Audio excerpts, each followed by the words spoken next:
Good afternoon. This is knowledge time. Welcome, alchemists. Today I'll be reading from the book The Laws of Human Nature by Robert Greene. Currently, I am in chapter 8, Change Your Circumstances by Changing Your Attitude. The Law of Self-Sabotage. Part 3, The Constrictive Negative Attitude. Life is inherently chaotic and unpredictable. The human animal, however, does not react well to uncertainty. People who feel particularly weak and vulnerable tend to adopt an attitude toward life that narrows what they experience so that they can reduce the possibility of unexpected events. This negative, narrowing attitude often has its origins in early childhood. Some children have little comfort or support in facing a frightening world. They develop various psychological strategies to constrict what they have to see and experience. They build up elaborate defenses to keep out other viewpoints. They become increasingly self-absorbed.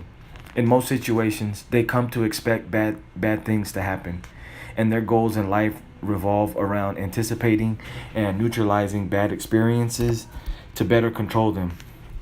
As they get older, this attitude becomes more entrenched and narrower, making any kind of psychological growth nearly impossible. These attitudes have a self-sabotaging dynamic. Such people make others feel the same negative emotion that dominates their attitude, which helps confirm them in their beliefs about people. They do not see the role that their own actions play, how they often are the instigators of the negative response. They only see people persecuting them or bad luck overwhelming them. By pushing people away, they make it doubtedly hard to have any success in life, and in their isolation, their attitude gets worse. They are caught in a vicious cycle. The following are the 5 most common forms of the constricted attitude. Negative emotions have a binding power. A person who is angry is more prone to also feel suspicious, deep insecurities, resentment, etc. And so we often find combinations of these various negative attitudes, each one feeding and accentuating the other. Your goal is to recognize the various signs of such attitudes that exist in you in latent and weakened forms, and to root them out, to see how they operate in a strong version in other people, better understanding their perspective on life, and to learn how to handle people with such attitudes. The hostile attitude. Some children exhibit a hostile attitude at a very early age. They interpret weaning and the natural separation from parents as hostile actions. Other children must deal with a parent who likes to punish and inflict hurt. In both cases, the child looks out on a world that seems fraught with hostility, and their answer is to seek to control it by becoming the source of the hostility themselves. At least then, it is no longer so random and sudden. As they get older, they become adept at stimulating anger and frustration in others, which justifies their original attitude. See, people are against me. I am disliked, and for no apparent reason. In a relationship, a husband with a hostile attitude will accuse his wife of not really loving him. If she protects and becomes defensive, he will see this as a sign that she has to try hard to disguise the truth. If she is intimidated into silence, he sees that as a sign that he was right all along. In her confusion, she can easily begin to feel some hostility on her part, confirming his opinion.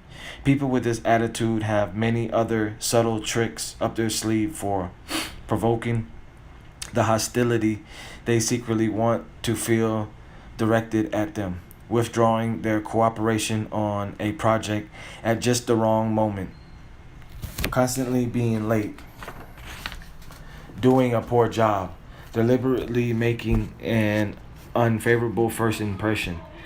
But they never see themselves as playing any kind of role in instigating the reaction. Their hostility permeates everything they do. The way they argue and provoke. They are always right. The nasty undertone of their jokes. The greediness with which they demand attention. The pleasure they get out of criticizing others and seeing them fail. You can recognize them by how they are easily moved to anger in these situations. Their life, as they describe it, is full of battles, betrayals, persecutions, but seemingly not originating from them. In essence, they are projecting their own hostile feelings onto other people and are primed to read them in almost any apparently innocent action. Their goal in life is to feel persecuted and to desire some form of revenge. Such types generally have career problems, as their anger and hostility frequently flare up. This gives them something else to complain about, and a basis on which to blame the world for being against them. If you know the signs of this attitude in yourself, such self awareness is a major step toward being able to get rid of it.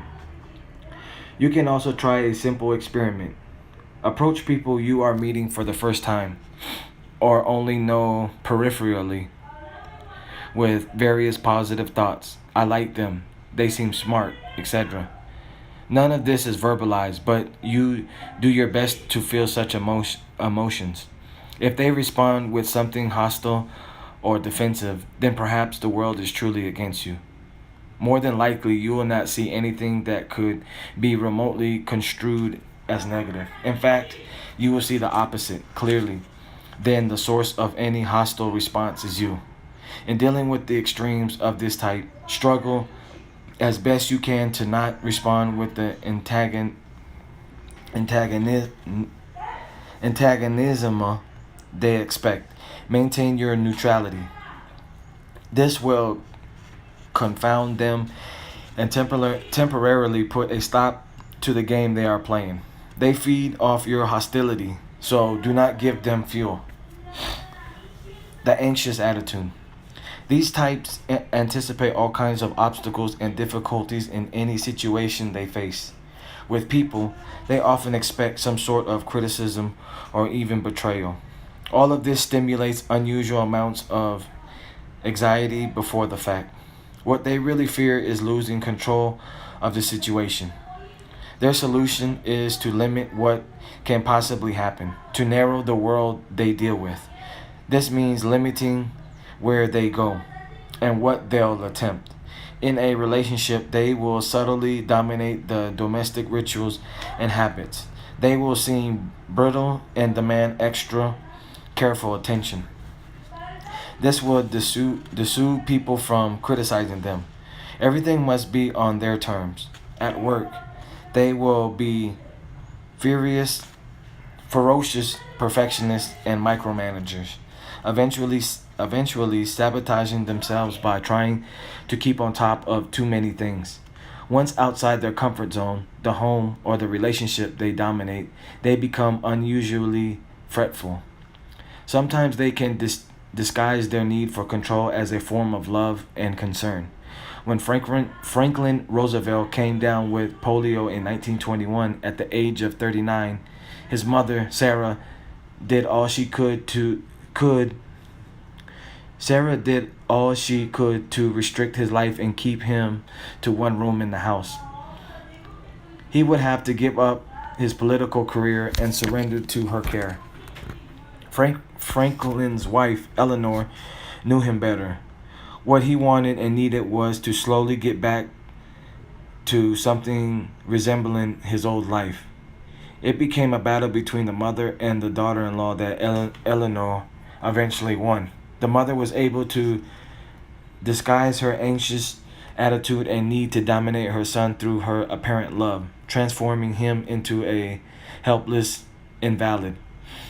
Another disguise similar to such love is to seek to please and cajole people in order to disarm any possible unpredictable and unfriendly action. See Chapter 4, Toxic Types, The Pleaser. If you notice such tendencies in yourself, the best antidote is to pour your energies into work. Focusing your attention outward into a project of some sort will have a calming effect. Wow, I learned that last year. As long as you rein in your perfectionist tendencies, you can channel your need to control into something productive. With people, try to slowly open yourself to their habits and pace of doing things instead of the opposite. This can show you that you have nothing to fear by loosening control. Deliberately place yourself in the circumstances you most dread. Discovering that your fears are grossly exaggerated, you are slowly introducing a bit of chaos into your overly ordered life. In dealing with those with this attitude, try to not feel infected with their anxiety and instead try to provide the soothing influence they so lacked in their earliest years. If you radiate calmness, your manner will have greater effect than your words. The avoidant attitude. People with this attitude see the world through the lens of their insecurities, generally related to doubts about their competence and intelligence. Perhaps as children, they were made to feel guilty and uncomfortable with any efforts to excel and stand out from siblings, or they were made to feel bad about any kind of mistake or possible misbehavior. What they came to dread most was the judgment of their parents.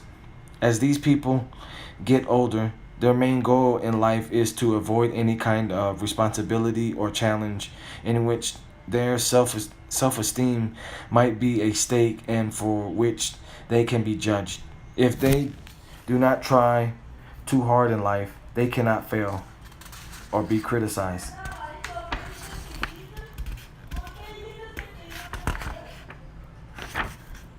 To enact this strategy, they will constantly seek escape routes, consciously or unconsciously. They will find the perfect reason for leaving a job early and changing careers, or breaking off a relationship.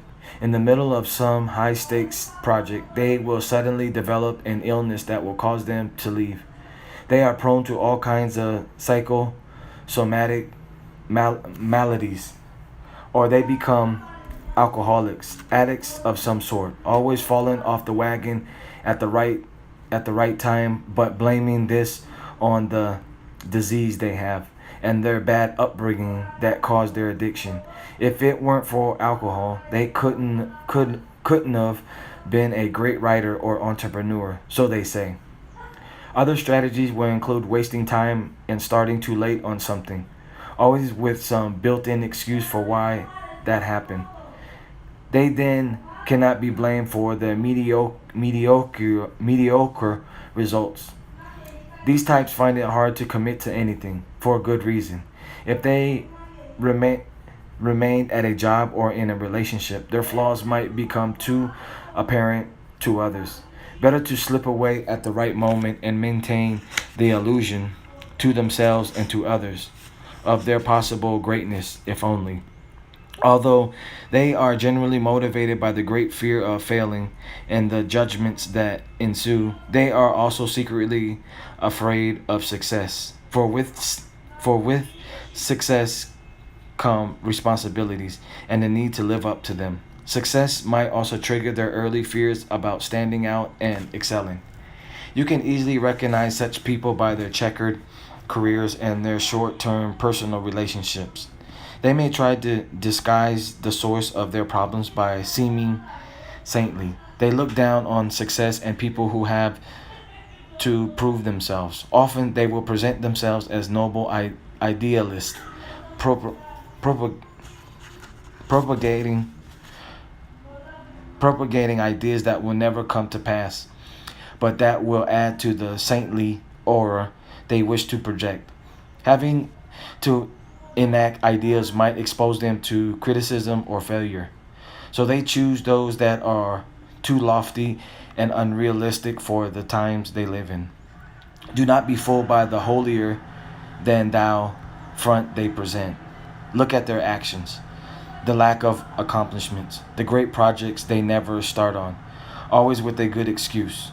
If you notice traces of this attitude in yourself, a good strategy is to take on a project of even the smallest scale, taking it all the way to completion and embracing the prospect of failure. If you fail, you will have already cushioned the blow because you anticipated it, and inevitably it will not hurt as much as you had imagined. Your self esteem will rise because you finally tried something and finished it. Once once you diminish this fear, progress will be easy. You will want to try again. And if you succeed, all the better. Either way, you win. When you find others with this attitude, be very wary of forming partnerships with them. They are masters at slipping away at the wrong moment, at getting you to do all of the hard work and take the blame if it fails. At all costs, avoid the temptation to help or rescue them from their negativity. They are too good at the avoidance game. The depressive attitude. As children, these types do not feel loved or respected by their parents. For helpless children, it is too much to imagine that their parents could be wrong or flawed in their parenting. Even if unloved, they still are dependent on them. And so their defense is to often internalize the negative judgment and imagine that they are indeed unworthy of being loved, that there is something actually wrong with them. In this way, they can maintain the illusion that their parents are strong and competent. All of this occurs quite unconsciously, but the feeling of being worthless will haunt such people their entire lives. Deep down, they will feel ashamed of who they are and not really know why they feel this way. As adults, they will anticipate abandonment, loss, and sadness in their experiences and see signs of potentially depressing things in the world around them. They are secretly drawn to what is gloomy in the world, to this to the seamy side of life. If they can manufacture some of the depression they feel in this way, it at least is under their control. They are consoled by the thought that the world is a dreary place. A strategy they will employ throughout their lives is to temporarily withdraw from life and from people. This will feed their depression and also make it something they can manage to some extent, as opposed to traumatic experiences imposed upon them. An excellent example of this type was the talented German composer and conductor Hans von Bülow, 1830 to 1894. In 1855, von Bülow met and fell in love with Cosima Liszt, 1837 to 1930, the charismatic daughter of the composer Franz Liszt. Cosima was drawn to von Bülow's air of sadness. He lived with his domineering and hostile mother, and Cosima had great sympathy for him. She wanted to rescue von Bülow and transform him into a great composer. They were soon married. As time went on, Cosima could see that he felt quite inferior in relation to her intelligence and strong will. Soon he began to question her love for him. He continually withdrew from her during his bouts of depression. When she became pregnant, he suddenly developed some mysterious ailment that prevented him from being with her. Without warning, he could become quite cold. Feeling unloved and neglected, she began an affair with the famous composer Richard Wagner, who was a friend and colleague of von Bülow's. Cosima had the feeling that von Bülow had unconsciously encouraged their affair. When she eventually left von Bülow to live with Wagner, von Bülow bombarded her with letters, blaming himself for what had happened. He was unworthy of her love. He would then go on about the bad turn in his career, his various illnesses, his suicidal tendency. Although he criticized himself, she could not help but feel guilty and depressed for somehow being responsible. Recounting all of his woes seemed like his subtle way of wounding her. She compared each letter to a sword twisted in my heart, and they kept coming year after year until he remarried and repeated the same pattern with his new wife. These types often have a secret need to wound others, encouraging behavior such as betrayal or criticism that will feed their depression. They will also sabotage themselves if they experience any kind of success, feeling deep down that they don't deserve it. They will develop blocks in their work or take criticisms to mean they should not continue with their career. Depressive types can often attract people to them because of their sensitive nature. They stimulate the desire to want to help them. But like von Bulow, they will start to criticize and wound the ones who wish to help, then withdraw again. This push and pull causes confusion. But once under their spell, it is hard to disengage from them without feeling guilty. They have a gift for making other people feel depressed in their presence. This gives them more fuel to feed off. Most of us have depressive tendencies and moments. The best way to handle them is to be aware of their necessity. They are our bodies and minds' way of compelling us to slow down, to lower our energies and withdraw. Depressive cycles can serve positive purposes. The solution is to realize their usefulness and temporary quality. The depression you feel today will not be with you in a week, and you can ride it out. Gotta let the dog out right quick. Come on.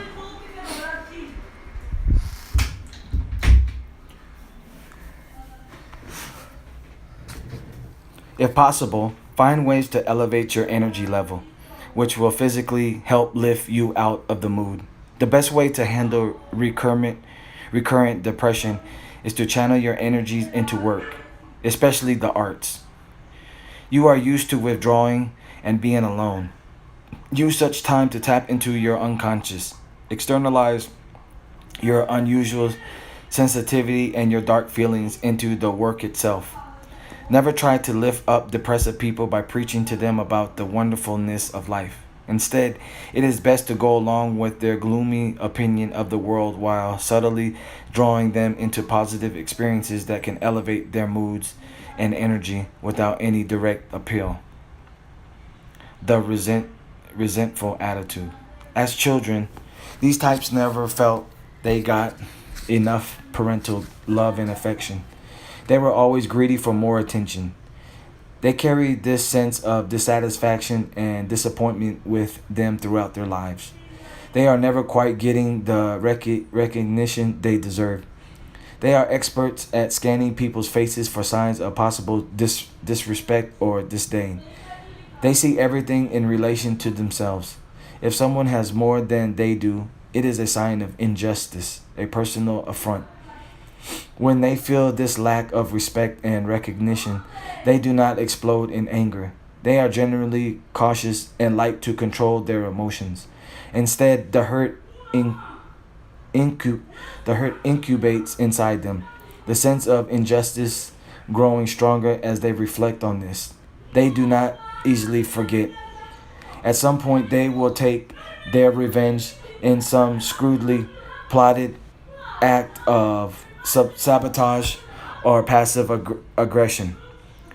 Because they have a continual feeling of being wronged, they tend to project this on to the world, seeing oppressors everywhere.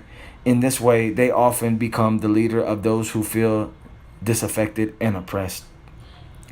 If such types get power, they can become quite vicious and vengeful, finally able to vent their resentments on various victims. In general, they carry themselves with an air of arrogance.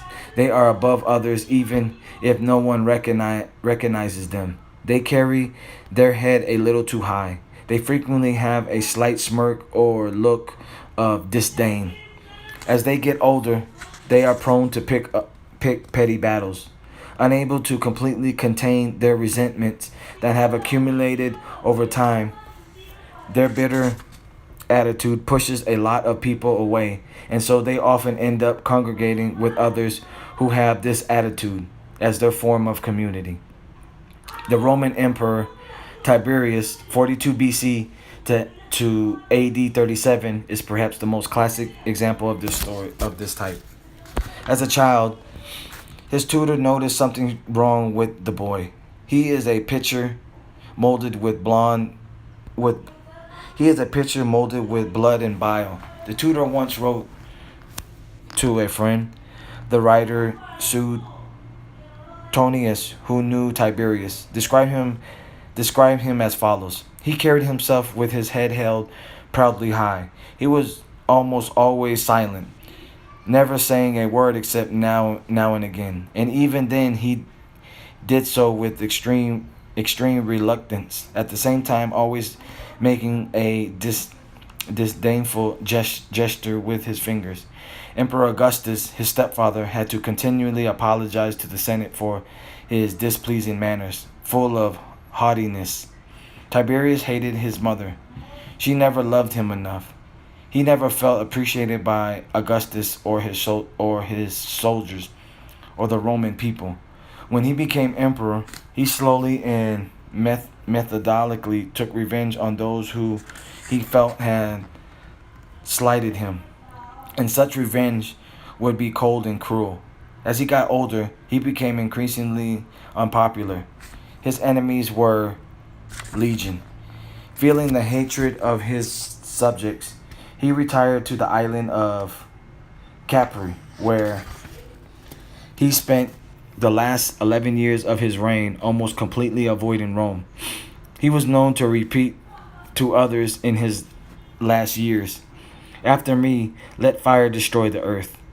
At his death, Rome exploded with celebration and crowds voicing their feelings with the famous phrase, into the Tiber River with Tiberius." If you notice resentful tendencies within yourself, the best antidote is to learn to let go of hurts and disappointments in life. It is better to explode into anger in the moment, even if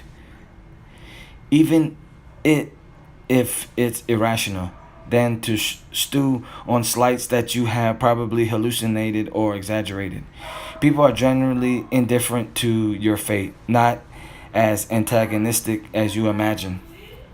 Very few of their actions are really directed at you. Stop seeing everything in personal terms. Respect is something that must be earned through your achievements, not something given to you simply for being human. You must break out of the resentful cycle of becoming more generous toward people and human nature. In dealing with such types, you must exercise supreme caution. Although they might smile and seem pleasant, they are actually scrutinizing you for any possible insult.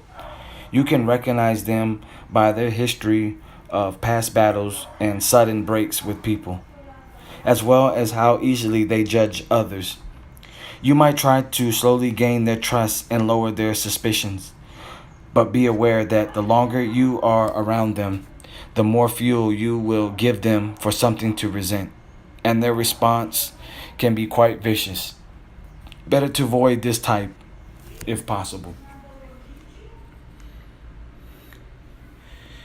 In closing, subscribe to the channel, comment any questions you have, like if the information was inspiring for you, and share this knowledge with other alchemists. Also, follow me on Instagram for more progressive knowledge. My Instagram is Max_Bugatti_8008. I'm all about family first. I'm a global stock investor. I'm a filmmaker. I'm an aerospace botanist. I have a masculine confidence building course. And currently, I'm out here in Cali, Colombia. While you're slaying dragons, I'll be taming them.